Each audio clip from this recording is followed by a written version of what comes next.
สบายดีสบายดีทักทายสบายดีตอนเสาๆสวยๆเนาะมันนี่ก็อยู่หายอยู่นาคือเก่าเนาะมาเลี้ยงสมุนคือเก่า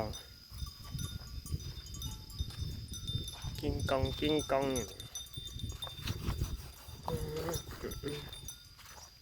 แล้วก็อีกอย่างหนึ่งก็คือเฮ็ดก็มีอ้อคือเก่าเนาะอ้อมาก่อนสิอันเลี้ยงงูกะต้องไปหาหลอกหาเฮ็ดก่อนแต่ก็คือเก่าฝนสิตกซ้ำเหลือเฮ็ดก็มีอ้อคือเก่า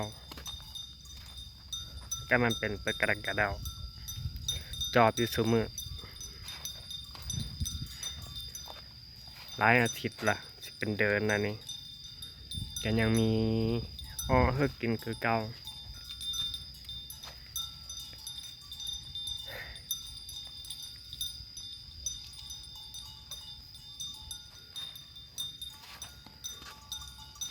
ตกละกระบะ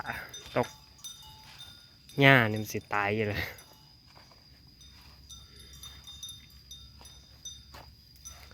ฝ่าวตกเทรนเดอร์สิหลงตาดไปหาตักสอนตักสะดุ้งอีกมวนไปละมวนแต่ว่าเมื่อยร้ายกว่ามวนอยู่ปวดหลังปวดแอวดีทรมานดี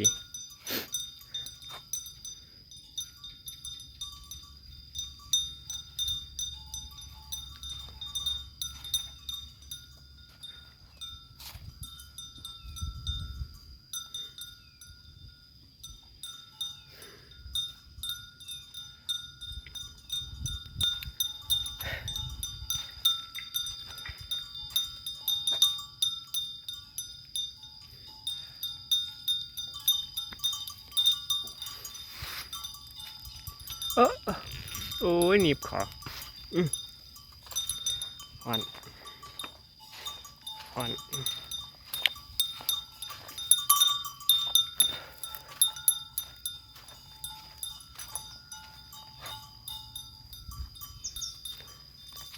เดี๋ยวอย่าไปกินอันนั้นทั้งกันได้ไปอย่าไปกินมาใหม่ทั้งกันได้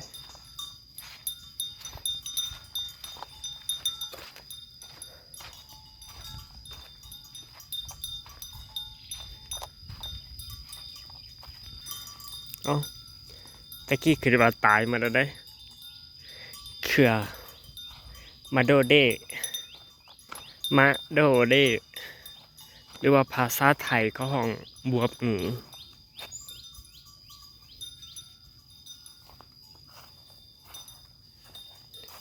อ๋อหอดนอกเกาะอยู่บนนี้ทมไว้จะก่อนทำไมนี่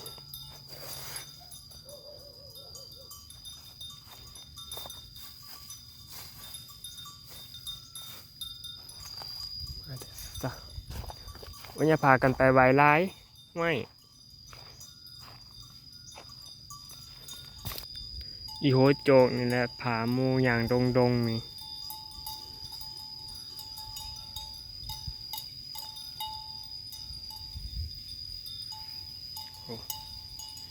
ส่วนนั้นก็ดงคือกันนี่หัวสมนี่กันมีผู้ไว้เสลักนี่มีพากันอยู่นะบางอันเนี่ยอย่างดงเริงแต่ว่างัวสมนี่มันเรียกยากมันได้แต่งัวสดลวดอีหลีสดลวดอีหลีตัวหนึ่งสัตว์พุ่นตัวหนึ่งสัตว์พี่ได้ยากก็มีกินจำทีแลนไปเปอร์งงน้ำมันอยู่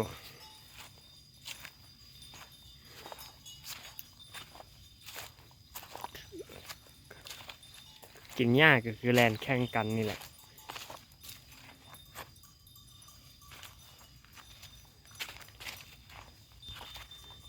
มีเข้ามาเลยแล้วนะเด้งๆปาดปุยแล้วตอนนั้นนะเดี๋ยวก็มันมีกินหญ้าเดี๋ยว สิผู้แฮนดินร้อนอยู่ดอกนี่โย่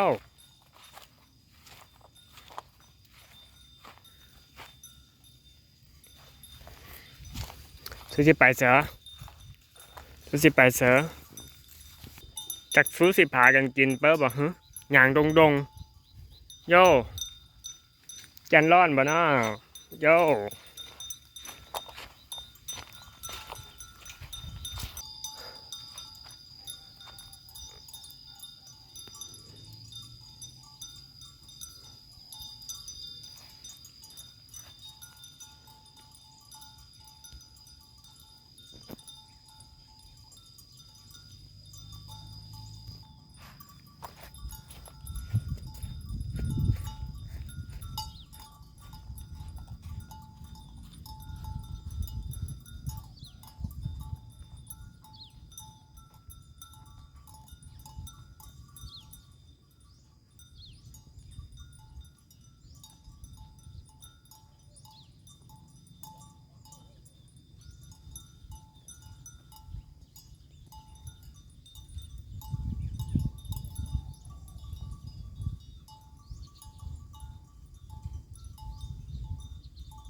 คลิปนี้ก็สิต้องมาพากวนแล้วเนาะค่ะเดี๋ยวสิ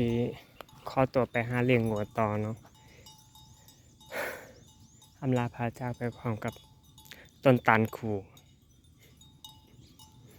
บ๊ายบายนะจ๊ะได้พอกันในคลิปหน้าเดี๋ยวสิพาไปหาหลอบปลาโขกแห้งแรงอีก